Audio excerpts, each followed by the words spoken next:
Pour ce dimanche de mission, le pape nous conseille de garder cette phrase comme leitmotiv, un refrain, un point de réflexion, de prière pendant cette journée.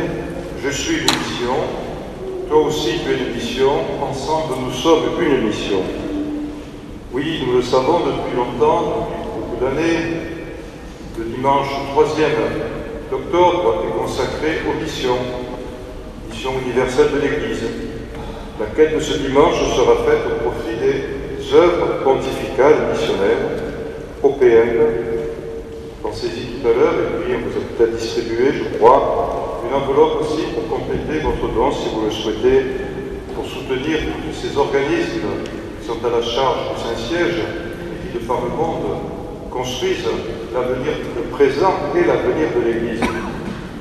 Alors cette année, le pape François a voulu donner à cette journée une force particulière. Vous savez, il nous demande d'être des disciples missionnaires, c'est-à-dire pas simplement des disciples de Jésus, ce qui est déjà pas mal, mais en plus d'être disciples missionnaires.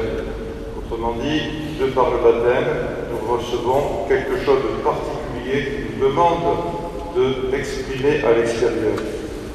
Et il le fait à l'occasion du 100e anniversaire de l'exhortation apostolique que de ses prédécesseurs, le pape Benoît XV, avait voulu écrire et envoyer en novembre 1919.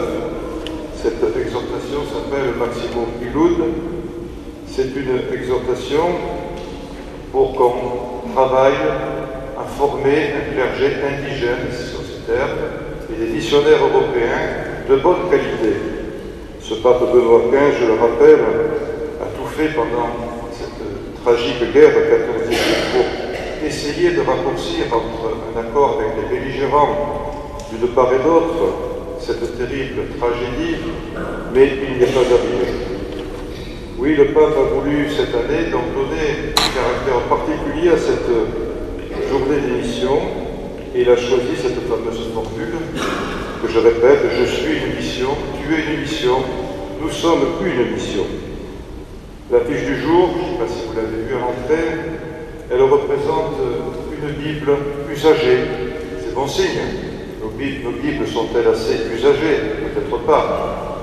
Une Bible usagée qu'un homme jeune encore met dans sa poche.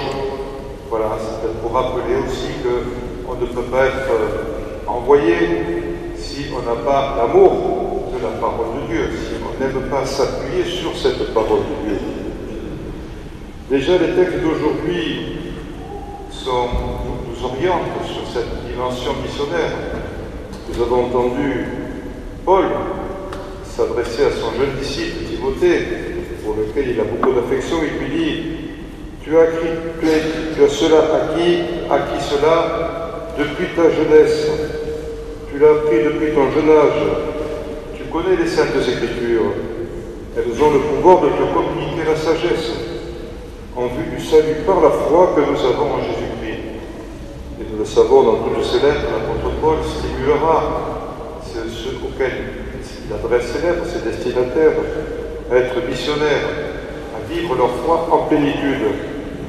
Les chrétiens qui se reconnaissent baptisés, qui se reconnaissent envoyés, doivent apprendre aussi, nous le savons, humblement, à être évangélisés soi-même, tout en étant évangélisateurs. Comment pourrait-on être évangélisateur si on ne reçoit pas les autres? Comment une mission pourrait-elle se faire avec succès s'il n'y a pas un climat d'amitié, au moins de respect mutuel entre ceux qui parlent et ceux qui les écoutent, entre ceux qui les voient vivre et ceux qui le portent dans leur cœur? Oui, c'est l'Esprit Saint, c'est notre esprit de prière qui va nous permettre de reconnaître chez les autres des lumières, des petits morceaux de vie évangélique qui sont chez eux et qui nous fortifient dans notre foi, parce que nous savons bien que l'Évangile, c'est pour faire grandir chacun de ceux qui l'entendent. C'est un combat spirituel de chaque jour, et ce combat spirituel peut parfois prendre des formes difficiles, bruyantes, j'allais dire, en tous les cas, on se confronte, agressive. C'est pour cela que dans la première lecture, on nous a donné d'entendre ce livre livre de l'Exode, où le peuple d'Israël chemine péniblement à travers le désert. Il ne sait pas c'est qu'il va aller en terre promise, quand, il ne sait pas. Voilà. Mais sur sa route, il sait qu'il rencontrera des adversaires. Et ce jour-là, c'est Amalek. Amalek et les Amalécites.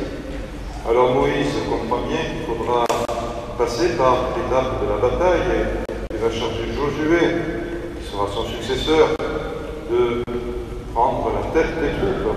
Et lui, il va monter sur la colline au-dessus et il va se mettre à faire ce geste d'étendre le bâton au-dessus de la mêlée. Et il sera entouré par Our et par Aaron, son frère. Et il va le faire comme un geste de prière, même si ce n'est pas dit dans le texte. Il n'est pas dit dans le texte que Moïse prie, mais on comprend bien que ça ne peut être que ça. Ça nous fait penser que nous-mêmes, nous pouvons donner souvent à des gestes que nous faisons dans la journée, à des paroles que nous proposons dans la journée, une attitude, une dimension de prière. Rencontrer quelqu'un pour prendre de ses nouvelles, aller voir un malade, peut-être se priver de quelque chose, jeûner, partir en pèlerinage, tellement de manières de donner à tous nos gestes, pas simplement des mots de prière, mais aussi des gestes. Voilà, donc Moïse est donc sur la montagne, et on sait que ça va durer. Le texte nous dit jusqu'au coucher du soleil. Quelle persévérance il faudra avoir. Alors j'ai pensé en écoutant ce récit de bataille, bien sûr très court, à ces fameuses batailles de Napoléon, de ces généraux, qui pendant des années ont dominé en Europe. Et c'est fascinant de lire ces récits. Mais à Waterloo, dernière bataille, ça ne s'est pas passé tout à fait comme ça. À Waterloo, Napoléon a demandé du renfort d'un de ses généraux qui s'appelle... j'ai oublié son nom. Grouchy, voilà. Il attendait que Grouchy arrive, et Grouchy n'arrivait pas. Et quand il a entendu le clairon qui sonnait et les troupes qui arrivaient, c'était le Prussien Blücher qui, lui, a pris le dessus et a finalement décidé de la défaite de la bataille. Napoléon s'est-il appuyé sur le Seigneur? On ne le sait pas. Le texte ne le dit pas. Par contre, là, ici, dans le texte de l'Exode, Moïse s'appuie sur le Seigneur. Son geste persévérant d'étendre la main, d'étendre le bâton au-dessus de la mêlée, rappelle que lorsque, auparavant, il y a eu cette difficulté de traverser la mer Rouge, c'est le geste que Moïse a fait à la demande du Seigneur qui a permis aux Israélites de franchir cet obstacle. Voilà, nous savons que dans ce combat, eh bien, il peut y avoir des formes différentes. Et l'Évangile nous montre bien ce combat inégal entre le juge, qu'on appelle le juge inique, et la veuve, qu'on appelle la veuve importune, d'après les sous-titres de nos Bibles.